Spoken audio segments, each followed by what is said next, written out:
Well, I mean, I was going to read some translation, but I'm wondering now whether I should read a Pandora poem. I hate to sort of keep veering, but it would go on very nicely after your poem. I could read a jar, or I could read a translation. I'm also looking at the times. Just as you like, just as you like. I think you all probably know this poem. I mean, I have a couple of Pandora poems because I was translating Hesiod, so she became kind of a character.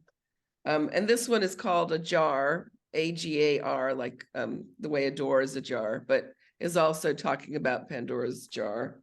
And the poem itself is kind of, I don't know if you can see.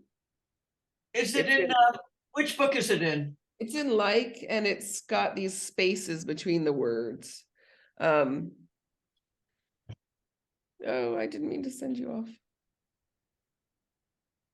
Luckily, Like is in alphabetical order, so it's very easy to find any of the poems, which I always appreciate at readings because I can just think. Luckily, Like is in alphabetical order, so it's like right towards the beginning. Right.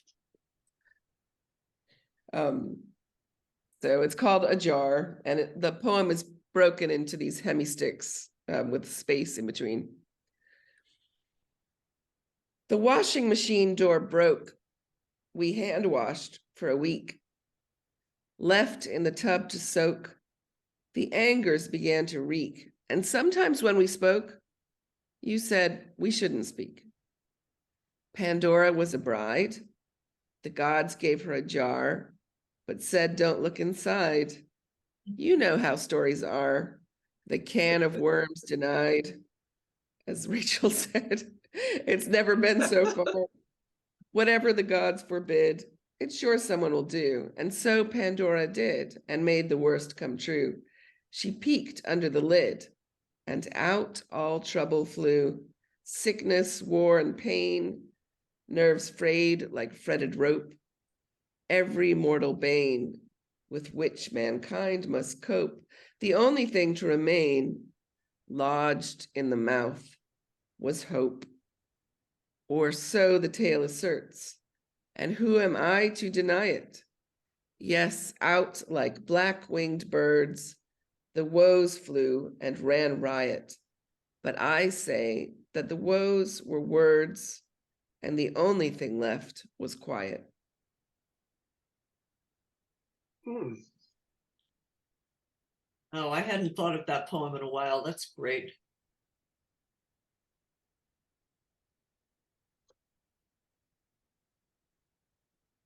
I think we have almost the same sequence there, like sickness, war, and pain, which is interesting. Did you have something extremely similar, or maybe almost the same? It's very similar. It was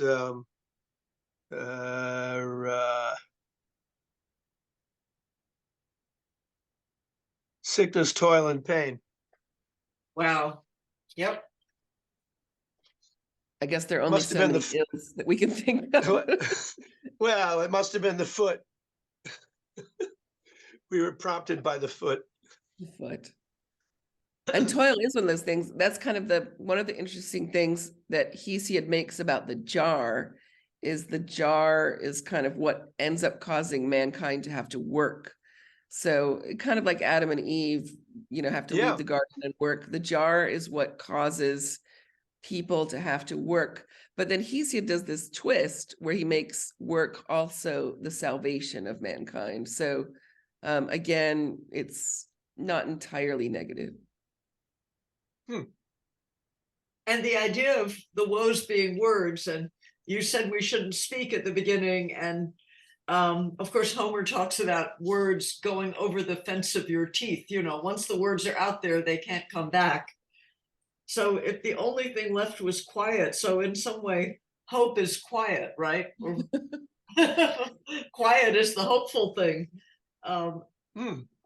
It's also sort of about a marital quarrel, or the washing machine broken is a domestic toil and trouble. So it's the washing machine's also our washing machine is also more like a jar, I guess, because it's one of these front-loading washing machines. A moment. Sorry about that. Well, continuing round 4, what do you have for us, Rachel? Okay, this poem is called A Piece of Wood, and it's one of quite a few mythologically based poems that I have been inspired to write by working on Ovid's Metamorphoses. So this seems like a reasonably obscure episode in the Metamorphoses, which only gets mentioned in one of the poem's 4 stanzas. A Piece of Wood. In the summer of 2020, we bought a cord of wood and stacked it on a pallet on the lawn between the house and garden within reach. There was no knowing how long we would be living in this cold climate in a less than winterized house. September and October and November, when I sat at the table in the sunny mornings, I could see chipmunks, the same russet color as the wood, frisking in and out of the tall woodpile, which by the next year wasn't quite as tall. And this year it is gone. When Althea was in labor with her son Meleager, the threefold sisters took a piece of wood and dropped it in a fire and informed her the wood would be coterminous with Meleager's life, if, when she let it burn, her son would die. Or if, when she let it burn, her son would die. Althea snatched the wood out, sprinkled it with water, and put it away. Perhaps she'd need it later. In the defiant stove, the fire crackles. I lift the stovetop, slide in a piece of wood, and feed the flames. Thanks. There's some foreshadowing there in her needing it later, because isn't that one of the later outcomes is she drags it back out and throws it back in the fire? Yeah, she actually does cause her son to burn up, and this is actually, it's a little flashback. Althea is in a difficult position because Meleager has killed one of her brothers, and she thinks, do I react as a sister or as a mother? It's one of those difficult moments in Ovid. And we were talking last time possibly about Thetis burning the mortality away from from Achilles. So this is, it's kind of an alarming little vignette. And burning wood was such an important and really such a pleasurable part of our lives in Vermont during lockdown. Alicia knows the place I'm talking about. And the new stove had in large letters, Defiant. That was the brand. And it was sort of burgundy red, the Defiant stove. I also enjoyed seeing when we first got the wood delivered and dumped down before it was stacked, a family of garter snakes immediately moved into the woodpile. They loved slithering in and out between the chinks in the wood. But that's all I have on this one. Wow. You're muted, Alicia. Oh yes, unmute yourself, please. I like how, because it's framed by starting in 2020, that we know that bad things are coming, and Right. it puts, just that simple framing puts a vague threat over the whole cozy poem that turns out not to be cozy. Right. So I think that's very efficiently done. Thank you. I think that sort of sense of ominousness is something I've always enjoyed in Alicia's poems as well. I'm happy to see that necklace. Alicia's beautiful necklace is something I gave her years ago, Al, handmade by Egyptians. I got a lot of compliments on it. It's like my go-to Zoom necklace. Oh, wow. Very nice. It's made out of the tops of little coffee containers. What are those called? Those little things you put in? Pods, right. But it looks very Mycenaean. Yes, yeah. Oh, well, this is very good. Now you got me looking at it. When you first came on, I saw the scarf and I thought, oh, well, she's duplicated the earlier look, but you enhanced it. It's a different scarf, isn't it, Alicia? It may be a slightly different scarf. There's a lot of metamorphosing happening.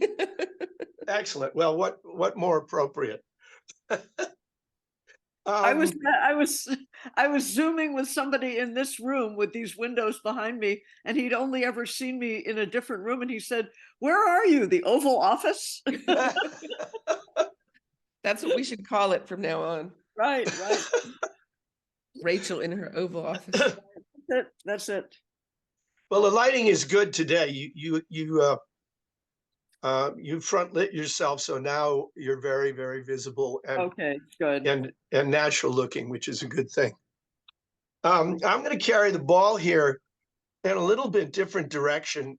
This is a poem that, strictly speaking, is not grounded directly in any mythology, but it is an extension, because instead of dealing with the passage of the souls of the living across the river into the land of the dead, it's a little bit the opposite. It's the passing of the souls of the not yet born into the world of the living.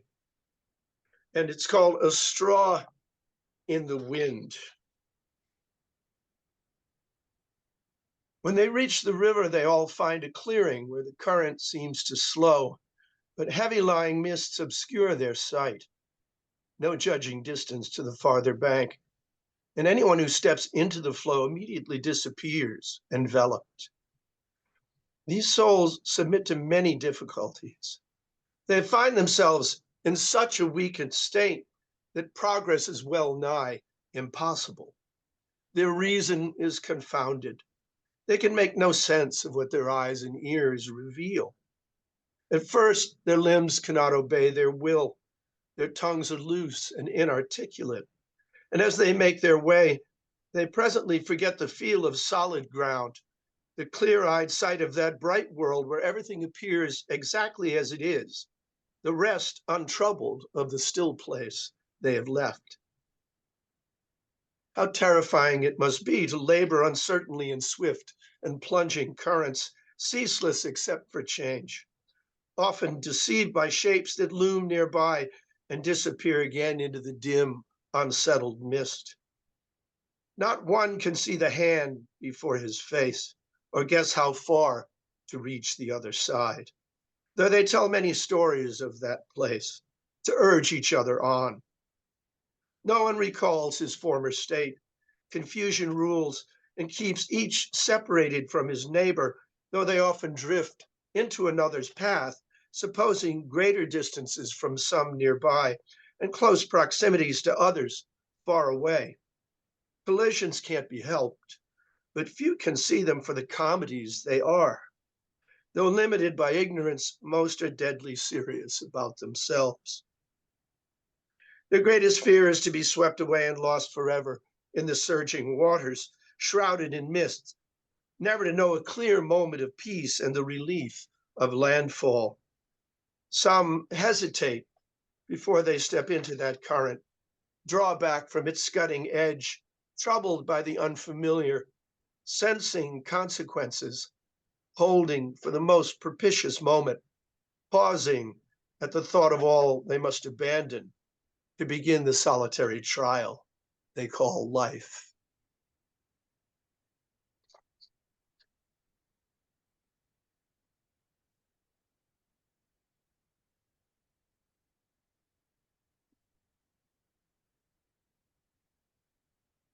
Very nicely platonic. Very Is it? Yeah, it wasn't consciously so, but I was reading my Plato very early as a child, in fact, and then I haven't gone back very often. But it's somewhere in the back, and when I was forced to imagine this whole scenario, not being able to remember it, that's what I came up with. I tried hard to remember, but I don't know. Do mothers think about the rising consciousness of their child as they carry it? Well, I think you're kind of aware that they're listening and have opinions even about what foods you're eating. And Really?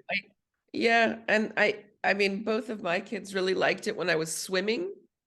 They liked it if Really? I was swimming in the Aegean. I suppose it rocked them and they went to sleep. And if I would get out of the sea, they would kick me, you know, like kicking a horse, like get back in there. Do they sleep in the womb? Yeah, they dream, I Really? think. Really? I believe so. I And this is- remember my son had hiccups quite a bit before he was Mhm. born. And it's like a little drum in there. I've never heard it. Well, I mean, lifetime single man that I am, this is all new to me. Hiccups There's- in the womb. Wow. Yep.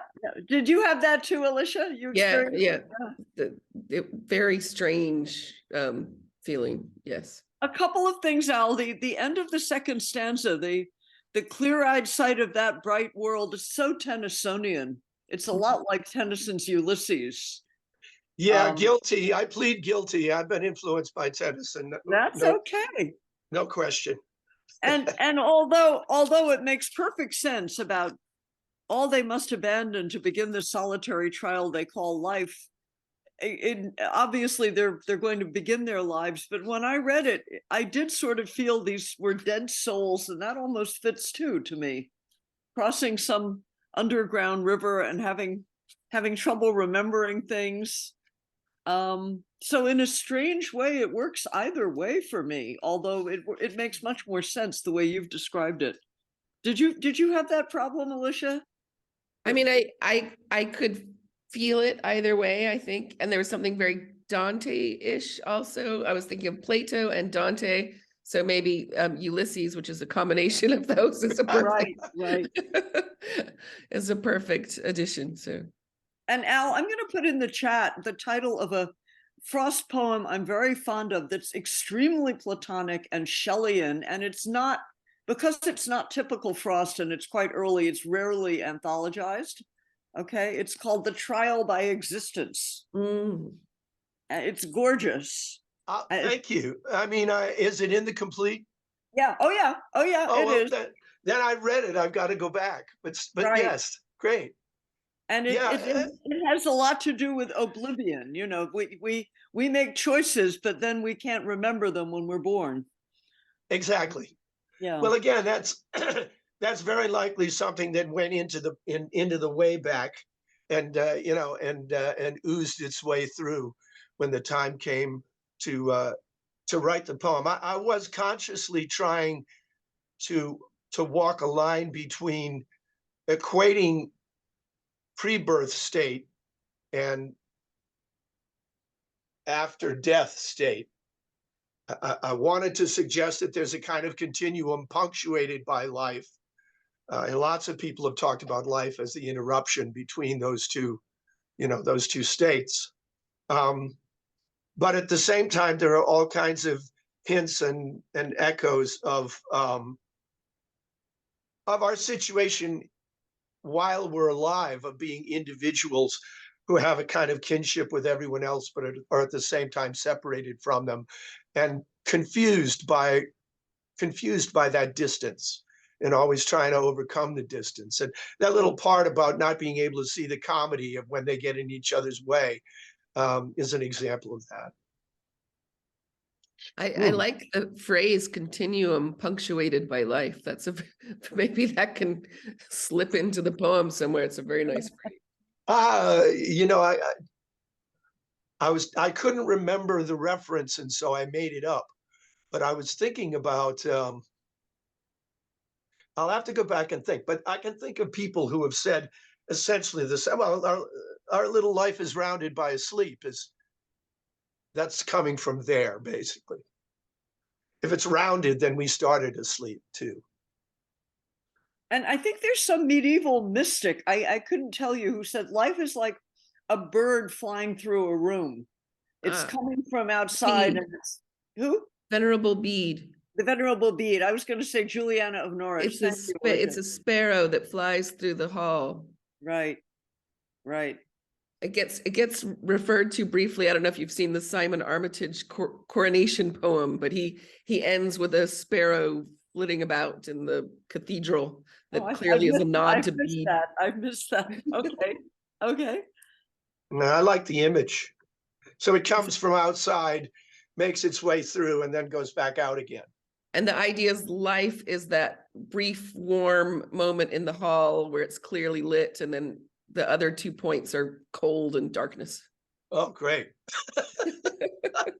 But also the fact that this is about, the river, it does feel like a subterranean river we're all familiar with. And Alicia has written many, many wonderful poems set in the underworld. Yes. We heard one of them, the Persephone writes to her mother, but a lot of more recent ones as well about Psyche and so forth. So it's sort of a river we all know in some way, I think.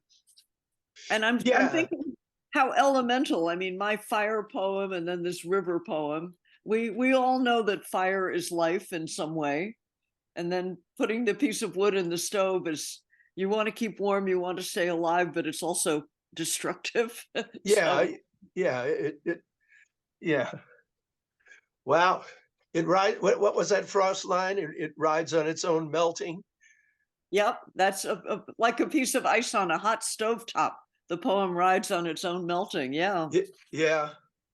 Well, here we are melting, but at least we're hissing on the stovetop. So on the Defiant stove. Right. Yes.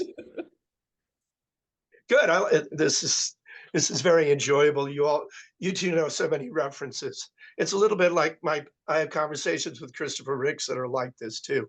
He pulls these things from God knows, well, he knows where. I don't. We have a neighbor in Vermont who manufactures or used to manufacture his own vacuum cleaners, and his brand name was the Defender. Oh, great. Defiant, and the vacuum cleaner, sort of like a rocket ship. It had a little rocket-like logo called the Defender. So, something's going on. Well, names were more colorful, I suppose, then. We've got some pretty blank ones nowadays.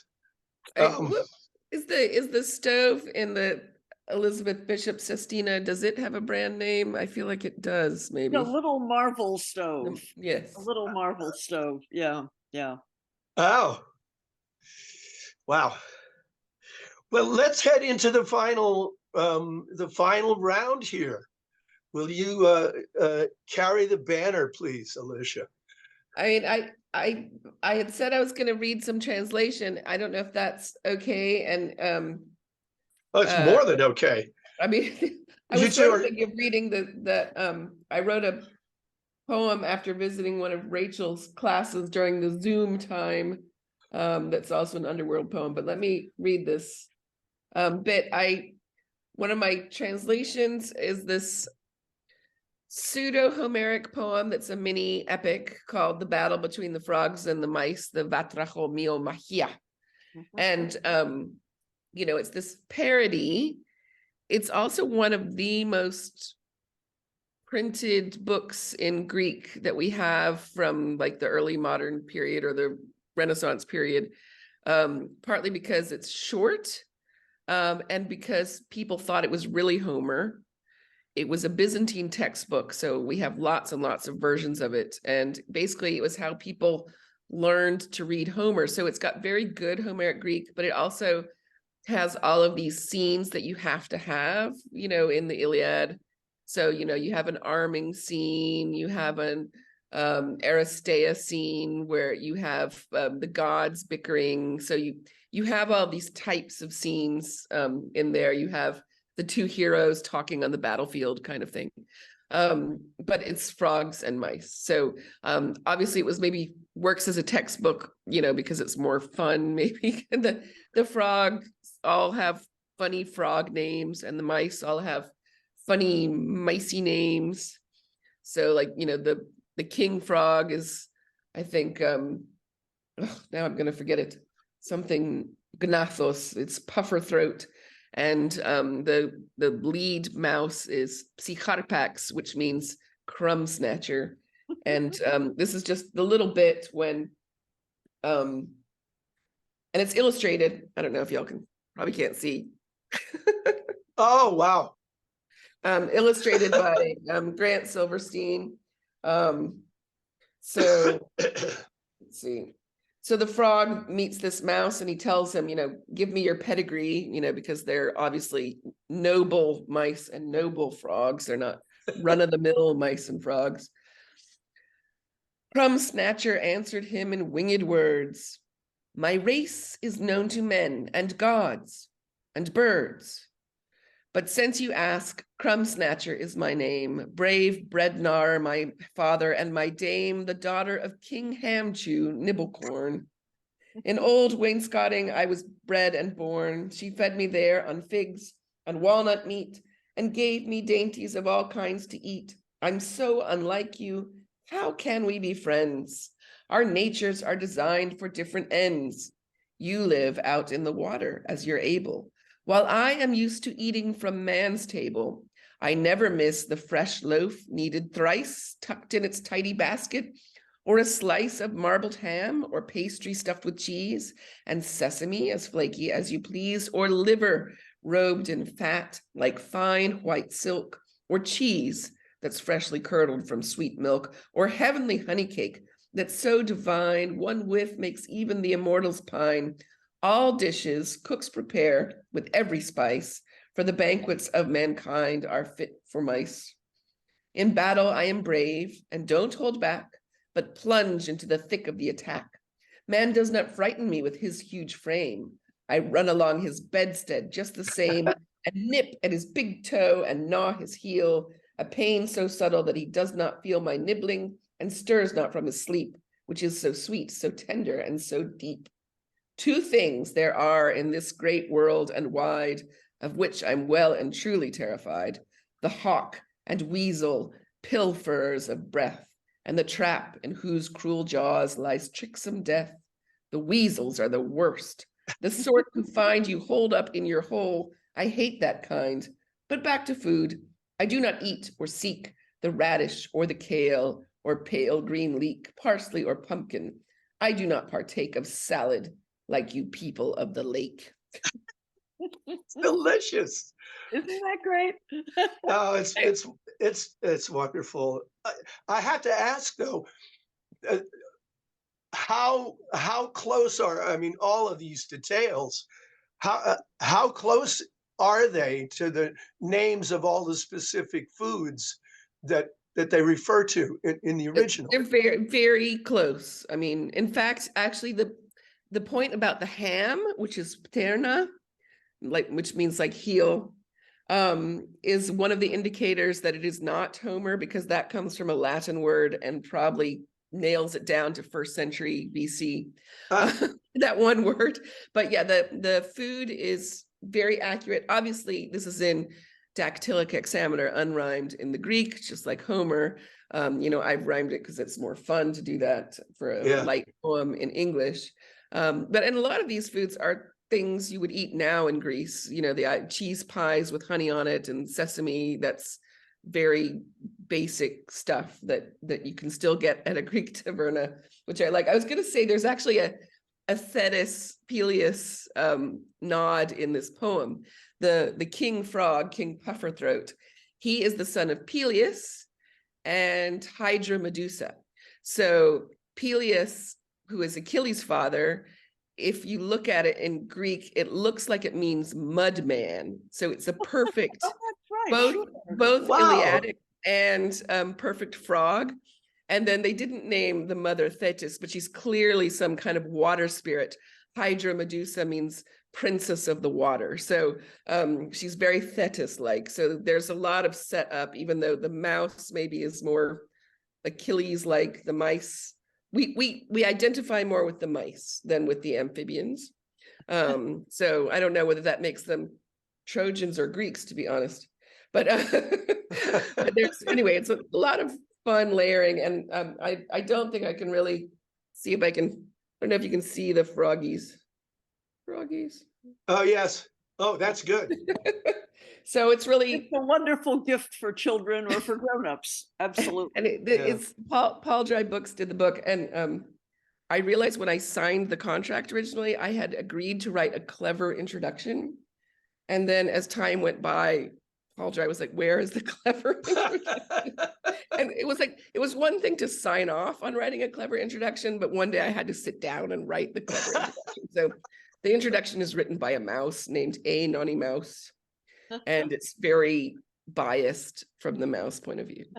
Wow. Now, one more specific question. Is the simile about liver the actual simile about silk? Yeah. Beautiful. It might not be silk, but it's robed in some fine white cloth.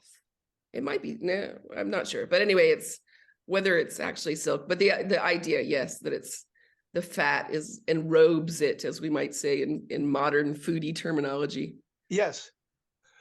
Wow. I wanted to say Alicia's poems, her translations managed to be rhyming and very pleasurable and also very accurate. I mean, I understand Al's puzzlement, because how could something so beautiful and neat in English also be so accurate? But she does that.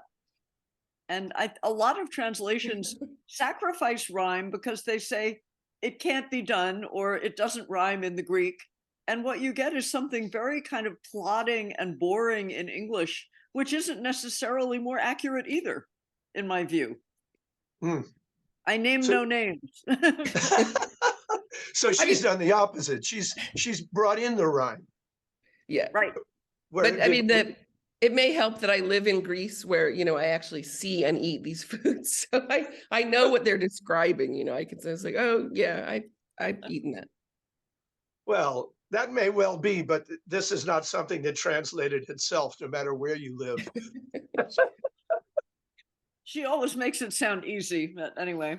Yeah. Oh, this is greatly entertaining, even if you don't know any of the reasons, for its existence. Right. If you didn't know that it was a translation, it would still be delightful.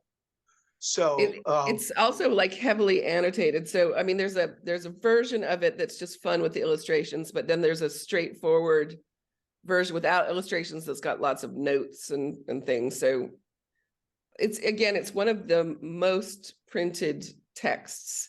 So we have there are a lot of textual variations. There are mice that get named twice, like even after one is killed. But again, that's very Homeric. Homer nods, right? Homer nods.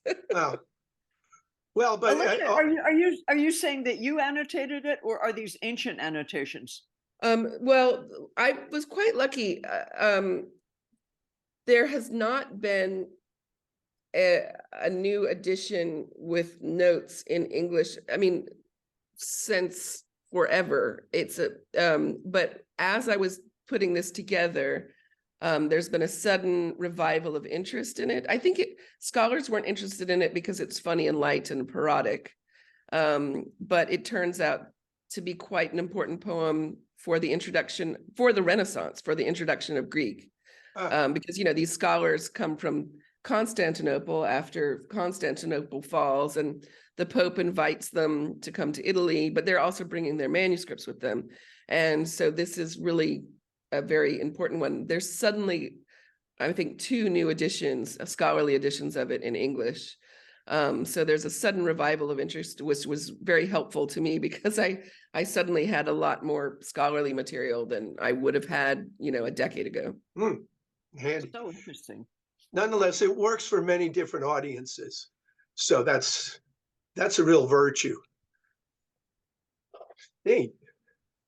I'm glad you read this, and I was hoping you would read it when I looked at what you had sent, and said you would make a choice on the fly. Middle of the last round, Rachel.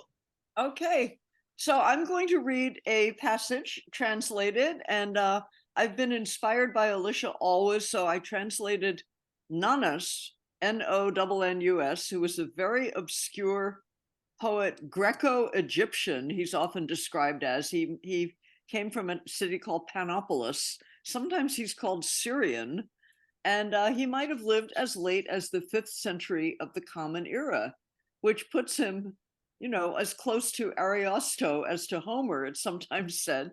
And he may even have been Christian, because he or someone translated the Gospel according to John into Homeric hexameters. So This is Oh a my very goodness. interesting sort of Wow. Cavafy-like figure, because if he was Christian, he was still obviously interested in mythology and very well read.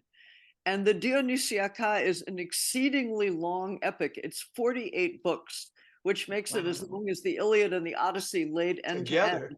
Probably not a coincidence. And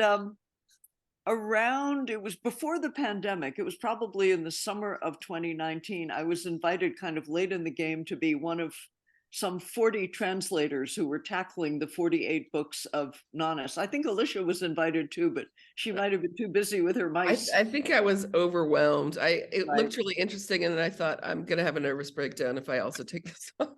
Right. I had a lot of fun with it, but I recommend the book. It came out quite promptly from the University of Michigan Press, called Tales of Dionysus in 2022. And some of the translators, like Anne Carson, are very well known. Some of them less well known. They're Anglophone. There's some Brits in there and Australians. And I chose my book partly because it wasn't too long, partly because a lot of other books had been taken. And it turned out to be a very lusty story of Dionysus and date rape, of which there's quite a bit in this poem. And Yeah. around the time I was finishing my translation, very close to the beginning of the pandemic, like February 2020, was the Harvey Weinstein trial in New York. So that became sort of distasteful to contemplate.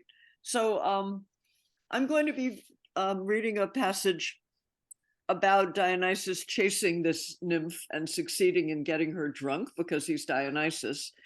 And I'm doing really what Alicia did with Lucretius in her wonderful translation. I'm using rhymed 14ers because I wanted a long line. It's very over ornate in the Greek. Every line feels totally loaded down with imagery, so I wanted a lot of space.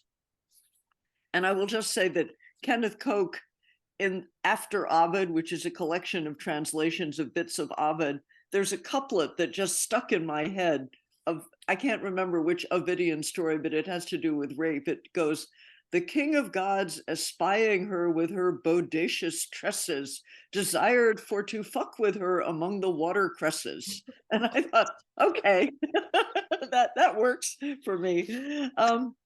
So I will read this passage from book 16.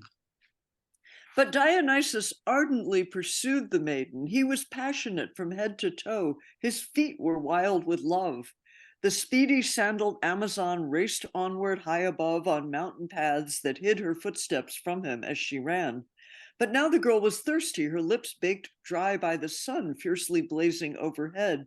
And being unaware that love-struck Dionysus uses liquor as a snare, and spying the amber waters of the river loved by men who drink, she gulped from that sweet stream where Indians had been. Then, Bacchically tipsy and with her mind askew, she reveled, tossing back her head, and saw the world as two. Perceiving an expansive lake, she thought she saw its twin, and dizzy saw a double hill instead of only one, till stumbling in the dust she fell, and winged sleep beside her overtook the maiden, soon to be a slumbering bride. Seeing her asleep there, Eros pointed the girl out to Bacchus. Eros pitied Hymnos. Nemesis there's some backstory there that this girl has killed someone called Hymnos, and there's some revenge going on. Nemesis at the sight laughed, and wily Dionysus, wearing silent shoes, tiptoed toward consummation, making not the slightest noise, approached the girl, and moving slowly, gently, carefully untied the belt whose knot protected her virginity so deftly that she never woke.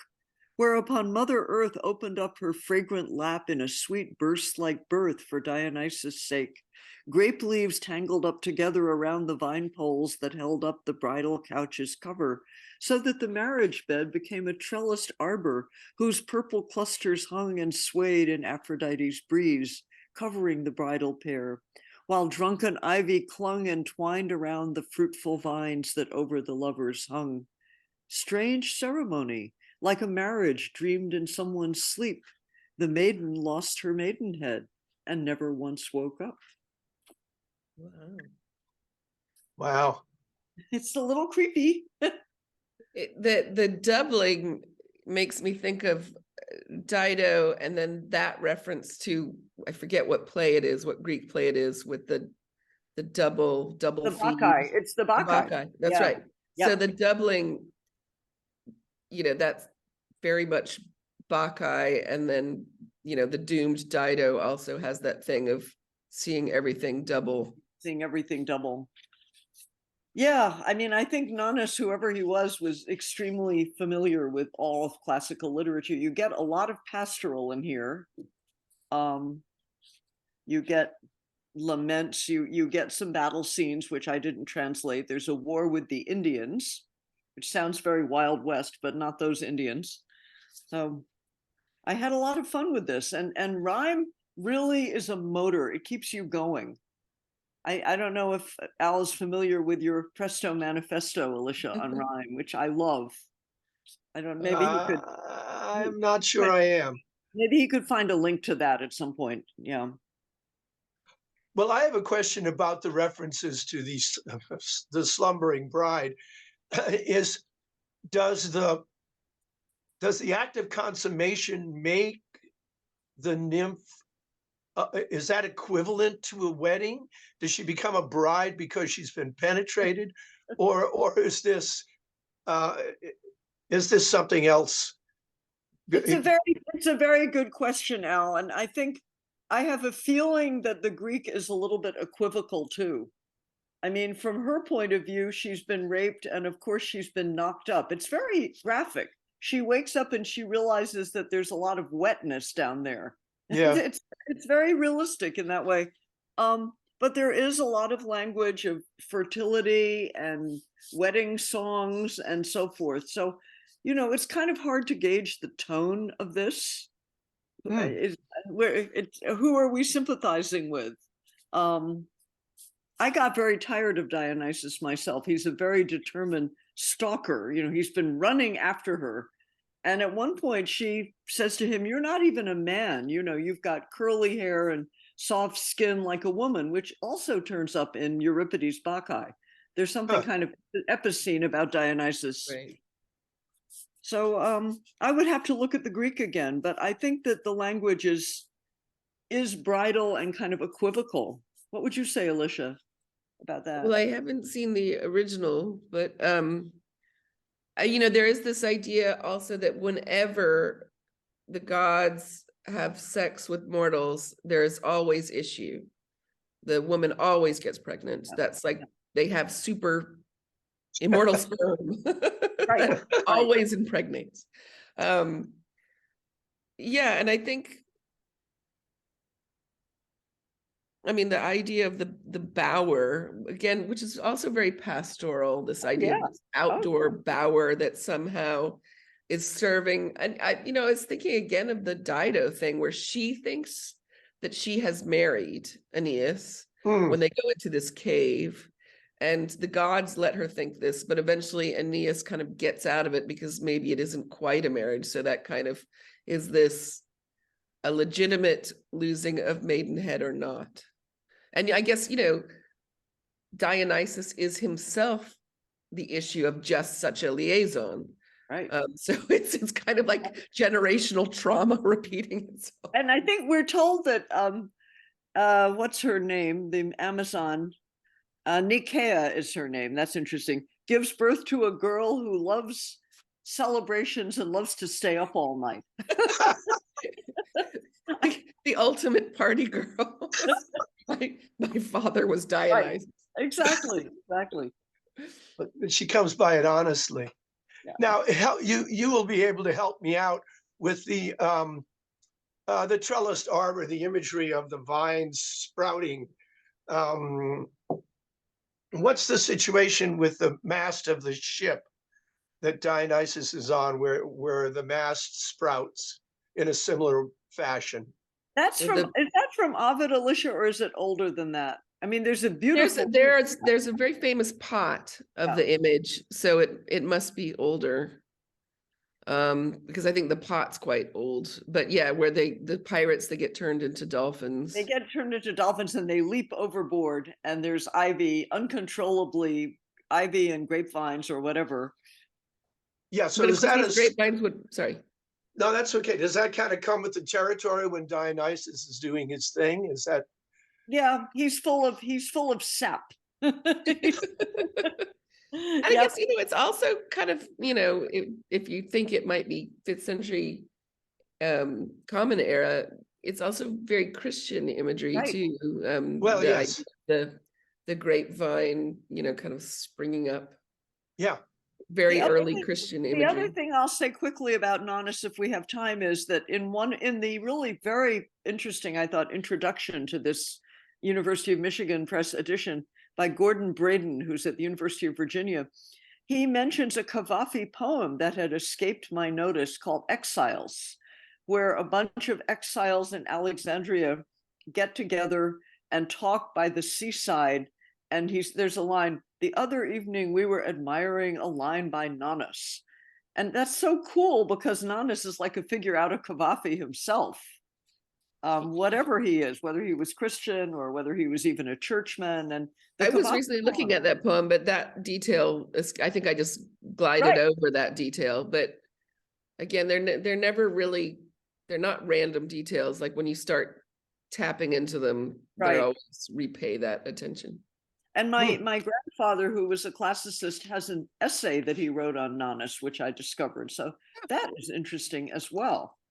And if you look at the extremely sparse scholarship on Nonnus, some people loved him, but a lot of people said, oh, the faded tapestry of his unwholesome Oriental impulses or whatever. It's very, Go ahead. I'm sorry.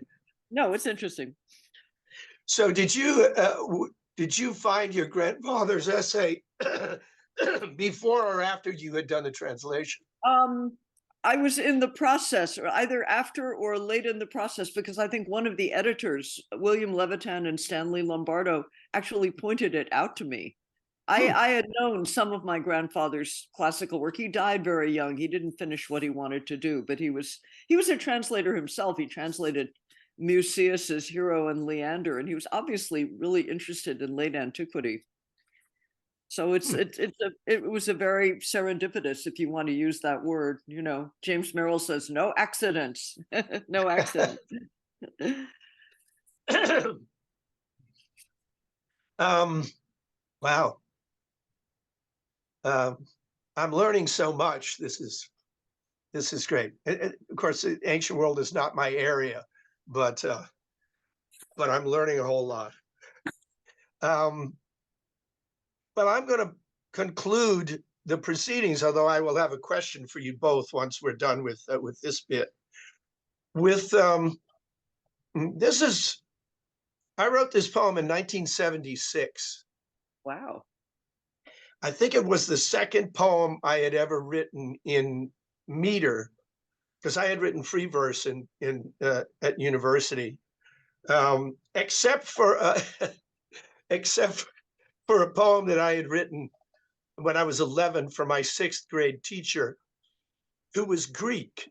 Her name was Miss Patsarakis, and I wrote a poem about the glories of ancient Greece in dactylic meter.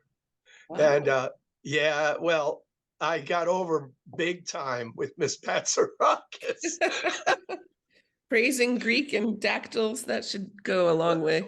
Well, of course, I wasn't really aware of what I was trying to do, but and it went so well, I can't explain why I didn't really return to writing in meter until I was in my mid to late 20s. But yeah, this one is from a long time back, and it's based at the time.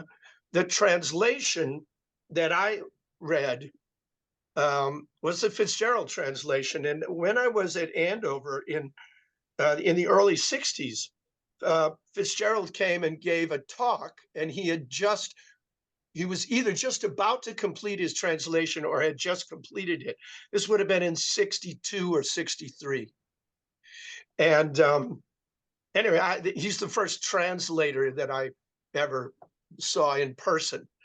And of course, the Fitzgerald translation in meter predates a number of ones that come later that I guess people prefer. But this was the one I had to work with. So this is called A Fly in Amber. And by way of an epigraph, there's the quote from book 5. A gull patrolling between the wave crests of the desolate sea will dip to catch a fish and douse his wings. And that plays a role later on, as you'll see.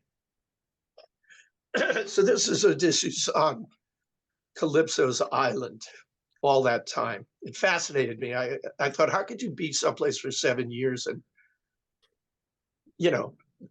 and want to go home every day and still somehow enjoy yourself in one way or another? And that got me thinking about what the powers of goddesses might be in a little bit more detail.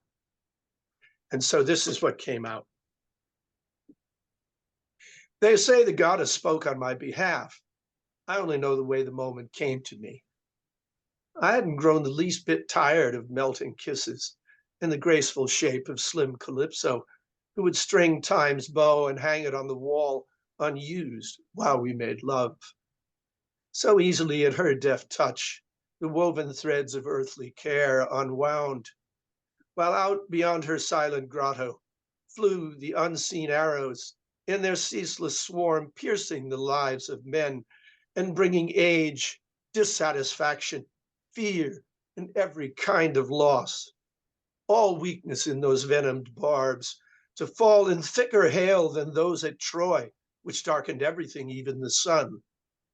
But nothing with immortals is the same. If you could call it life, we lived outside of time, yet hidden still within that stone, within a spell spun out upon a loom where every day no sooner done than came unraveled, as if never made. My touch could leave no lasting mark on that white breast. My kisses merely vessels lost at sea, without a chance to carry or unburden all the riches I'd accumulated in my life as a man. A goddess, she could spread her veil of immortality and welcome me beneath. And in return, what more or less or different could I mean to her for whom no change was possible? Could we be joined within a mortal ring? Unequal as I was, I couldn't bring a gift to make me worthy of her feast. True warriors fight on level ground at least. Man finds his meaning in the field of time. All this I'd known before we met, and yet such was the power of that spell the nymph sang over me, I felt myself suspended, a fly in amber. For to hide from time, both past and future must be left behind, one square removed. The action flows around, beyond, beside, beneath, but never through. What happens, happens, only not to you. And you can't frame the word, much less the will to move. But to imagine is to prove already that the future can half be. And so the now was all she let me see. She sang her spell, a skein of melody, which bound my beating heart in knots around the sound of its own rhythm. I lost track. All trace of a beginning or an end dissolved into a turning world of tones that led me nowhere, toward no rocks at all. So was I by Calypso held in thrall. They say that every day I watched the sea and cried for home and for Penelope. That may have been the reason. All I knew was looking at the waves unsettled me. For with their crests and dips and ceaseless play, yet never getting anywhere, they showed reflections of my restlessness. If I had made my lips form home or Ithaca, then everything might have come tumbling back. Wife, son, great hall, a life already lived, one waiting to be lived again. But all untouchable outside the tunnel wall of slim Calypso's melody lay sealed.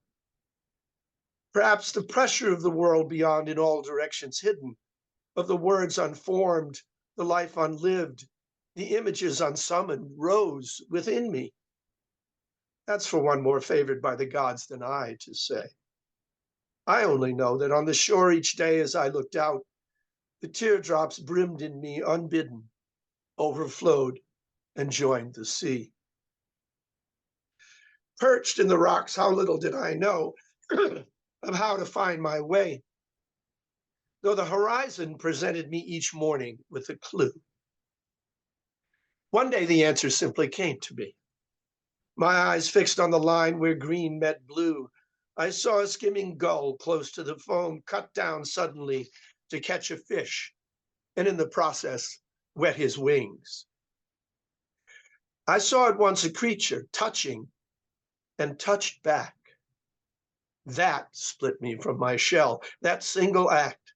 One consequence became my messenger to bear the host of thens into my now. All past, all future folded into me. I saw the island trees cut instantly, the lash, the tiller, and the open sea. The song was ended. With my beating heart loud in my throat again, I knew that once begun, I would stalk down without remorse or pause the distant moment of my death. And I was glad. As through me passed unseen all the fell arrows of time, I passed into myself again and the sharp world of men. They say that Hermes the wayfinder came with word from Zeus to the nymph Calypso. To what world that message came, I couldn't say. I only know I finally found my way. Though longing for escape in the sublime, man finds his meaning in the field of time.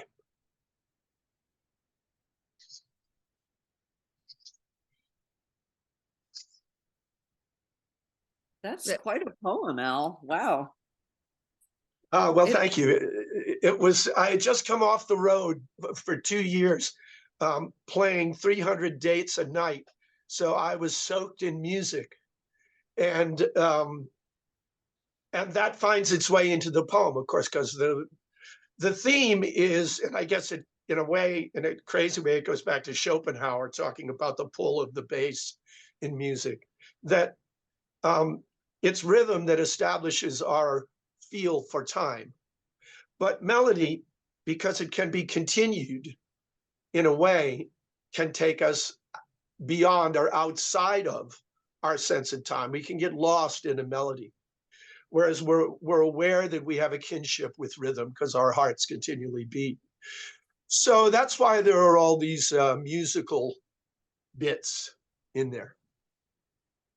I really like the rhymes in that poem, and it seemed to me almost a companion to the poem about the souls in a way, the baby souls, because you were talking about like a continuum punctuated by life, and this is the opposite. It's a life punctuated by this period of tedium. So it almost seemed like the flip side of that other poem in a way. Oh, thanks for noticing that. I hadn't thought of that because I wrote this poem so long ago. I didn't, but you're exactly right.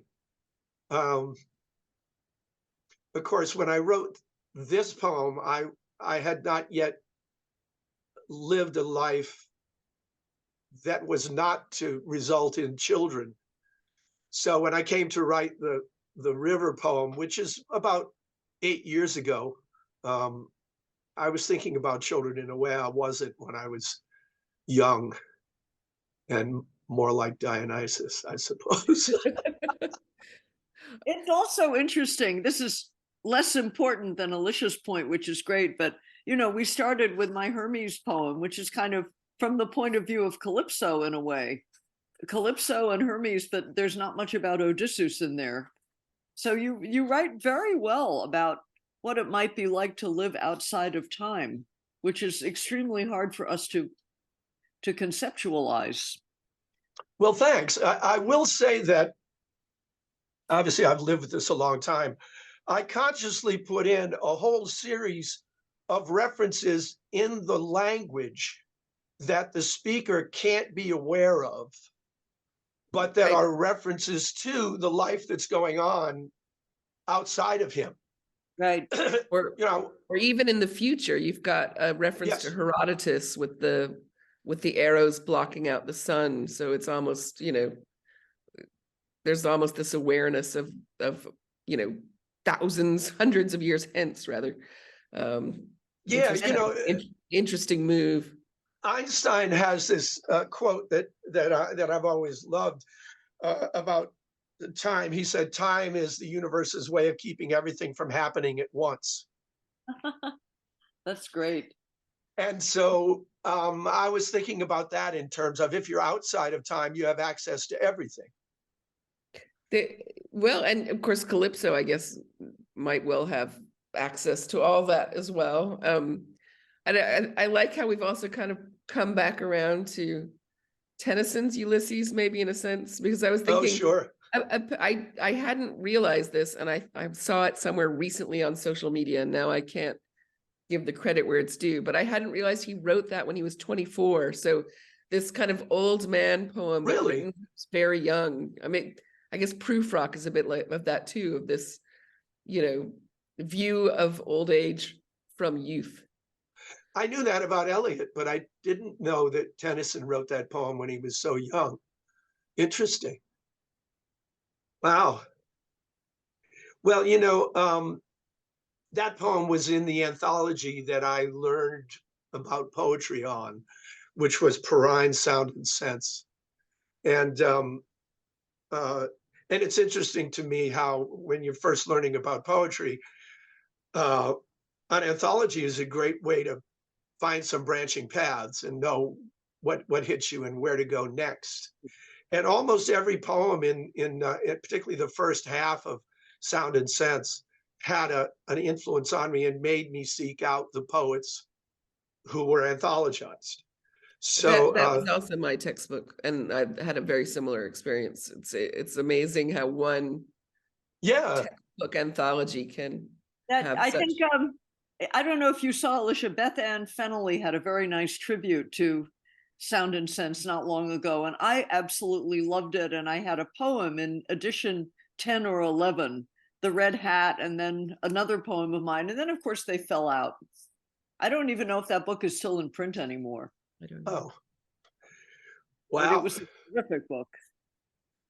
Yeah, it's a pity if it's no longer. I think last time I checked, it was ridiculously expensive. I didn't do enough research, but it's called Perrine's Sound and Sense, and it's, at this point, it's by somebody else. I think Thomas Arp. So Perrine's name has actually made it into the title of the book. But maybe a bunch of us should get together and demand that it be reprinted. It is a wonderful. Yeah. So is it Perrine or is it Perrine? I always wanted to say Perrine, but I have no idea. I was thinking Valerie Perrine, the actress. Maybe she was his daughter. Who knows? I'm going to have to leave in 20 minutes or something. I will too. Oh, well, we're effectively done. I just have a question for the two of you. Yeah. Because, first of all, my relationship to the ancient world is not quite like yours. At best, it's genealogical, because my grandfather was a shepherd in the countryside between Catania and Siragusa. And he was illiterate until the age of 40 and only learned to read and write Italian after that point. So but my grandfather didn't write any essays or any translations. But my initial exposure to mythology at all was at the house of an uncle that I had, who had older children. And there was a mythology book in their little library. And whenever my parents would visit, his children were not there. And so I would go over and take this book out. So I could only read about the myths like once every 3 weeks when they visited. I mean, this is, if you can imagine the world where, and it was before I started becoming a habitué of our own public library. So I had to wait for my dose. I had to look forward in much the same way as you had to wait for X number of months for the next Beatle or Dylan album to come out in the 60s. But you people, of course, have come by it in a much different way. And so my question for you would be, what was the first experience that you can remember of your exposure to this body of human endeavor that has, played such a big role in your lives? Alicia? Well, I mean, I had,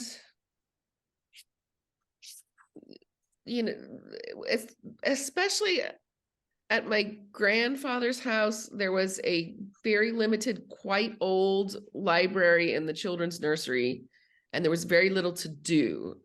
So we just read the same books over and over again, including there was a volume of retellings of Greek myths. I think one of the famous ones, because it would have been old by the time I got a hand on it. And there were Hans Christian Andersen fairy tales, and there were Grimm's fairy tales, and some picture books and some odd things like a biography of Sacagawea.